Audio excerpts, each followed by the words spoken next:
Ah, ẹ̀yin tèmi, àwọn èèyàn máa ń gbà nǹkan mọ́ o. Gẹ́gẹ́ bí ọ̀rọ̀ àwọn Yorùbá tí wọ́n sọ wípé aṣọ ló ń bo àṣírí. Lóòótọ́ ni aṣọ ló ń bo àṣírí. Ẹni tí oníkálukú tó ń bò mọ́ra ní abẹ́ aṣọ, ẹ wò ó mọ̀ pọ̀. Èyí tá a fojú rí, díẹ̀ mọ̀ ni. Èyí tí àwọn èèyàn ń bò mọ́ abẹ́ aṣọ, tí wọ́n bá tú jáde, ẹ mọ̀ wípé lóòótọ́ àwọn èèyàn ń gbà nǹkan mú. A bá actress Tóyọ̀sí Adésànyà, a bá yọ̀, a bá dúpẹ́ fún ọmọbìnrin làǹtìlanti èyí tí Ọlọ́run tó fi dá òun àti ọkọ rẹ̀ tó fi dá wọn lọ́lá lẹ́yìn ọ̀pọ̀lọpọ̀ ọdún èyí tí wọ́n ti ń wojú Elédùmarè fún ọmọ. Ẹ̀yin tèmi, a bá wọn yọ̀, a bá wọn dúpẹ́, ojúmọ́ rí tó. Bẹ́ẹ̀ ni ojú arábìnrin yìí ó ti rí tó. Ẹ̀yin náà wo ọjọ́ orí arábìnrin yìí. Bó tilẹ̀ jẹ́ wípé gbogbo àwọn èèyàn nínú ẹgbẹ́ òṣèré òní wọ́n nífẹ̀ẹ́ Tóyọ̀sí. Látàrí bó ṣe máa ń bá gbogbo èèyàn ṣeré. Tẹ́ ẹ bá sì rí tẹ̀rín tẹ̀yìnrín tọ̀yàyà tọ̀yàyà òní arábìnrin yìí ní gbogbo ìgbà èyí tá a bá ti ṣalábàápàdé fídíò rẹ̀. Ǹjẹ́ ta ló mọ̀ wípé ó ń wérù nǹkan báyìí mọ́ abẹ́ aṣọ àbí bò ní ká ṣe sọ?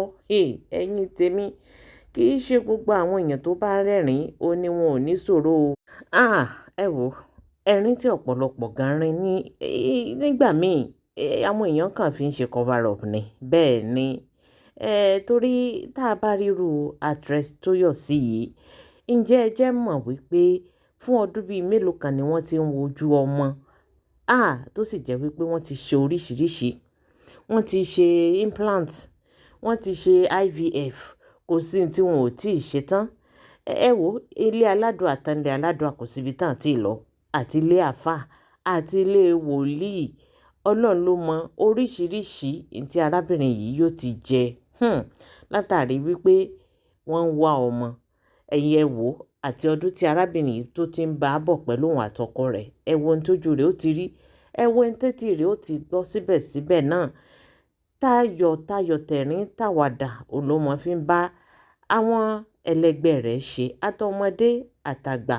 Ohun tó tiẹ̀ wá jẹ́ kí wọ́n tún like ẹ̀ gan nínú industry wọn ni wípé tí wọ́n bá sọ wípé èèyàn mọ history, ohun tó ti ṣẹlẹ̀ nínú industry, ẹ lọ béèrè lọ́wọ́ actress Tóyọ̀sí. Gbogbo ẹ̀ pátápátá òní ó align fún yín. Pẹ̀lú time and date. Bẹ́ẹ̀ ni ó wà so good nínú time and date. A bẹ̀rẹ̀ sí ní elaborate, a máa align rẹ̀ the way bí a ṣe tó gbogbo ẹ̀ kalẹ̀ fún yín. Yóò wá mọ yà yín lẹ́nu wípé báwo lobìnrin yìí ṣe mọ gbogbo nǹkan tó ń ṣẹlẹ̀. Kódà àwọn ìtàn tó jẹ́ wípé àwọn àgbààgbà òṣèré nínú Nollywood èyí tí wọn ò mọ̀, bí àwọn Ògògó, bí àwọn Bàbá Sàlámì, bí àwọn Hasan, gbogbo wọn bẹ́ẹ̀ yẹn láwọn tó jẹ́ pé àwọn àgbààgbà tó ti wà nínú ẹgbẹ́ òṣèré, tí ìtàn tí wọn ò mọ̀ tí arábìnrin yìí tó bá bẹ̀rẹ̀ sí ní sọ báyìí, ṣe lẹ́yànú kalẹ̀ tẹ́ mọ̀ wò wípé ṣé obìnrin yìí kò ní nǹkan míì èyí tó ń rò àbí tó ń fi ayé rẹ̀ ṣe ju wípé kó máa gbé gbogbo déètì ìgbà tí nǹkan ṣẹlẹ̀ nínú industry àbí ìgbésí ayé àwọn èèyàn nínú industry kó máa gbé sórí ni. Gbogbo ìgbà tán bá ti jókòó báyìí, tán bá ti bí léèrè wípé kí ló mọ̀ nípa lágbájá, kí ló mọ̀ nípa tàmẹ̀dùn, gbogbo ẹ̀ pátápátá òun ló máa sọ history. Ó máa align gbogbo ẹ̀ kalẹ̀ ni ó máa narrate ohun tó ṣẹlẹ̀ nígbà lágbájá báyìí. Pẹ̀lú time and date gbogbo ẹ̀ pátápátá òun ló máa narrate. Wọ́n wá máa yanu wípé Tóyọ̀sí, actress Tóyọ̀sí, ṣé kò sí nǹkan míì? Ẹ mọ̀ gbogbo irú àwọn ìtàn báyìí ó jẹ́ kí àwọn èèyàn kó ṣe kíni, kó nífẹ̀ẹ́ rẹ̀ gan. Torí pé bó bá dẹ̀ ṣe narrate ẹ̀ náà pẹ̀lú ẹ̀rín pẹ̀lú ọ̀yàyà, ẹ lè mọ̀ wípé arábìnrin yìí ó ní ìṣòro. Torí ìdíwé bó ṣe máa ń ṣe, ó ga o. Nínú fídíò rẹ̀ kan, òun la ti rí ibi tí arábìnrin yìí tó ti ṣàlàyé nǹkan tí ojú rẹ̀ ti rí. Ohun tó ojú rẹ̀ ti rí tó ti là kọjá nígbà tí òun wá ọmọ. Ẹ̀yin tèmi, eléyìí mà ga o. Ó sọ títí débi wípé ọkọ òun tó lọ fún èèyàn lóyún níta, ó lóun lóun ò mọ̀, ó lóun ò mọ̀ sí rárá, kò sẹ́ni tó bọ̀ ń gbọ́ nígbà táwọn ti dúró táwọn ti wọ́ ọmọ títí táwọn ò rí. Ó lóun lòún bá gbọ́ pé ọkọ òun ó lọ fún yàn lóyún níta. Ẹ̀yin tèmi eléyìí mọ̀ gbẹ̀dùn tán gbogbo ohun tójú rẹ̀ rí pátápátá òun ló sọ nínú fídíò yìí kó tó wá di wípé Elédùà ó pàpà dá wọn lóhùn. Bó tilẹ̀ jẹ́ wípé pẹ̀lú surrogate òun ni wọ́n fi ní oyún yẹn débi wípé a ti rí àwọn ọ̀pọ̀lọpọ̀ àwọn òṣèré náà tó pé through surrogate ni wọ́n fi lóyún bí irú Abíọ́lá Báyọ̀ kó fi títí ẹ̀ pamọ́ ó gbé síta tóun náà fi di ọlọ́mọ láyé lónìí. Òyìnbó wọ́n ti sọ ayé dẹ̀rọ̀ láyé ìgbà kan òun làwọn èèyàn máa ń dúró tí wọn ò bá rọ́mọ bí tó sì jẹ́ wípé títí tí àgbà ó fi dé tí ò ní sí solution mọ́ ní ayé ìgbà kan. Ṣùgbọ́n ní ayé òde òní àwọn òyìnbó wọ́n ti sọ ayé dẹ̀rọ̀. Ẹni tí ò bá lè lọ fún implant ó máa lọ fún IVF. Ẹni tí ò bá lè lọ fún IVF á lọ fún surrogacy. Ẹ mọ̀ gbogbo ẹ̀ ló ti rọrùn báyìí. Bó tilẹ̀ jẹ́ wípé actress Tóyọ̀sí wọ́n ṣàlàyé wípé àwọn ti ṣe àìmọye IVF bẹ́ẹ̀ sì ni àwọn ti gbìyànjú implant, àwọn ti ṣe surrogacy èyí tí àwọn ṣe wá tún ṣe èyí tó wà successful. Wọ́n ní àìmọye táwọn ti ṣe kọjá táwọn ti náwó gbogbo ẹ̀ làwọn ti ṣe kó tó wá di wípé Elédùà dá wọn lóhùn nínú èyí tí wọ́n ṣe yìí tí gbogbo ẹ̀ ṣe kíni tó sì wà successful tí a sì fi ojú tá a fi rí ọmọ náà a bá wọn yọ̀ ọ́ a bá wọn dúpẹ́.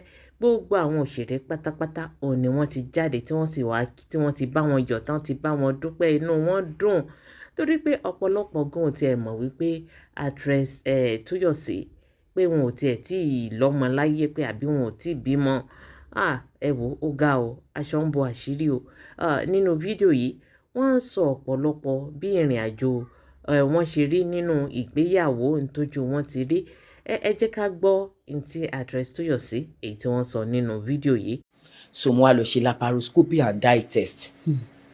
So àti ìgbà mímú ìbẹ̀rẹ̀ ìrìn àjò yẹn nìyẹn o. That was 2008. 2009 I tried IVF. It failed.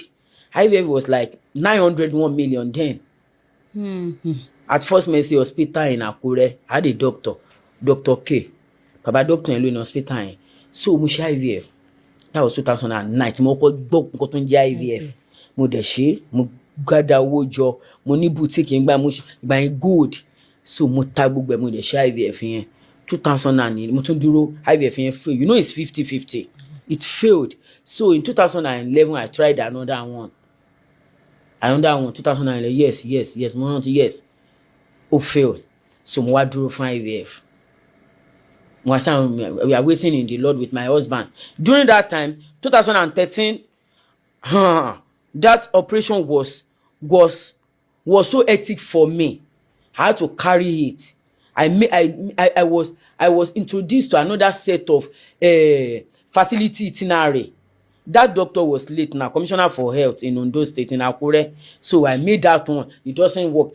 Not knowing that my husband has impregnated a lady. That lady had 2 issues, 2 children for 2 men. So when he impregnated that lady, he did not tell me. Nobody told me. I was in the hospital when I had my last operation of the. Abẹ́rẹ́ báyìí ọ̀rọ̀ lẹ gbọ́ lẹ́nu actress Tóyọ̀sí. A fẹ́ fi àsìkò yìí a fẹ́ fi ṣàdúrà a sì fẹ́ fi rọ gbogbo àwọn tó ń wojú Elédùà fúnru nǹkan oríire báyìí àgbà aládùá wípé láìpẹ́ láì jìnnà ẹ̀yin náà ẹ fọwọ́ yín ẹ fi gbé ọmọ jó ẹ fẹ̀yìn yín báyìí ẹ fi gbé ọmọ pọ̀n láṣẹ Èdùmàrè. Bó tilẹ̀ jẹ́ wípé àwọn míì wọn ò ní believe nínú surrogate, wọn ò ní believe nínú IVF. Ẹ wò ẹni tó fi mú ẹlòmíì kì í ṣe pé bóyá wọn ò ní owó rẹ̀ ṣùgbọ́n wọ́n ti wò wípé bóyá ká sọ wípé process kìíní yẹn bóyá wọ́n wò pé bóyá kò yé wọn tó ni torí tí ó bá yé wọn tó ó yẹ kí wọ́n mọ̀ wípé kì í ṣe wípé ọmọ ọlọ́mọ ni wọ́n gbà ọmọ wọn náà ni tó jẹ́ wípé àtọ̀ obìnrin àti ọkùnrin òun náà ni wọ́n gbà papọ̀ tí tó sì jẹ́ wípé yóò padà di ọmọ àwọn náà ni wọ́n lọ ọmọ kì í ṣe wípé àwọn kọ́ ni wọ́n lọ́mọ ṣùgbọ́n ẹlòmíì ọ̀pọ̀lọpọ̀ kò yé títí dòní níbi tí ilé ayé tó lajú dé yìí wọn ò sì ní believe nínú ẹ̀ rárá wọ́n mọ̀ wò pé tí àwọn ò bá tí ì lóyún fúnra àwọn ò tí ì rí wípé àwọn làwọn lọ́mọ àwọn sì ń dúró de àsìkò Ọlọ́run wọ́n sì ń dúró dìgbà táwọn máa lóyún eléyìí lẹ́lòmíì lọ́pọ̀lọpọ̀ ti tó dúró dè títí tó fi jẹ́ wípé wọ́n wọ menopause tẹ́lòmíì wọ́n ti wọ 50 wọ́n ti wọ 60 wọ́n ti wọ 70 tó sì jẹ́ wípé wọn ò rí nǹkan kan ṣe sí ẹ̀yin tèmi èmi sì máa ń advice àwọn èèyàn ẹ̀yin tẹ́ ẹ bá mọ̀ wípé ẹ lè ṣe gbogbo nǹkan tá a tò kalẹ̀ yìí ẹ lè lọ fún adoption bẹ́ẹ̀ ni kò sí nǹkan kan tó burú ńbẹ̀ ẹ lọ fún adoption tẹ́ ẹ bá ti mọ̀ wípé ẹ ní believe nínú gbogbo nǹkan tá a ti tò kalẹ̀ yìí kò sí nǹkan tó fi ń ṣe kò sí ní tó burú ńbẹ̀ ẹ lè lọ sí bóyá àwọn motherless babies home yìí ẹ lọ síbẹ̀ ẹ lọ wọ́n á sọ process bẹ́ẹ̀ ṣe gba ọmọ gbogbo ẹ̀ pátápátá ó ti rọrùn òyìnbó ti sọ ayé dẹ̀rọ̀ ṣùgbọ́n ẹni tó bá ń wá wàhálà lámọ̀ wò wípé àbí tó tá a wá sọra rẹ̀ sínú ìrònú tá a sọra rẹ̀ sínú ìbànújẹ́ ẹ wò tá a bá ní tanra wa ọ̀pọ̀lọpọ̀ obìnrin òun ló ti ní issue àbí even ọkùnrin gan tó ti ní issue tó jẹ́ wípé wọ́n ti wà lórí wípé à ń wá ọmọ láti àìmọye ọdún yìí tó sì jẹ́ pé títí di sìn wọn ò tí ì rí solution sí tí sperm yín bá ti wà òkè tí tobìnrin náà tó bá ti wà òkè tó Ọlọ́run bá sì ṣe tẹ́ ẹ ní owó láti lọ fún IVF tàbí kẹ́ ẹ lọ fún surrogate ẹ lọ fún kò sí nǹkan tí ó burú ń bẹ̀ kò sí nǹkan tó fi ń ṣe yẹn ọmọ yín náà ni kì í ṣe wípé bóyá ẹ gbọ́mọ lọ́wọ́ ẹnìkan àbí torí pé ẹnìkan ti wá bá yín gbé oyún bóyá ọmọ ẹni náà ni rárá kì í ṣe bẹ́ẹ̀ ẹ ní láti lọ fún enquiries ẹ lọ báwo ni wọ́n ṣe ń ṣe ọ̀nà wo lẹ fẹ́ gbé gbà gbogbo eléyìí lọ́dọ̀ àwọn professionals àwọn tó ń mọ̀ nípa ẹ̀ tẹ́ ẹ bá ti lọ wọ́n ó ṣàlàyé gbogbo ẹ̀ fún yín lẹ́kùnrẹ́rẹ́ gbogbo ohun tí ò yé yín tí ò wá padà yé yín ẹ̀yin tèmi àbí kí ni tẹ́yin náà rò lórí ọ̀rọ̀ tó wà ńlẹ̀ yìí gbogbo ìdáhùn yín ẹ fi sí orí comment section ẹ jẹ́ ká jọ sọ ẹ jẹ́ ká jọjọ ire o.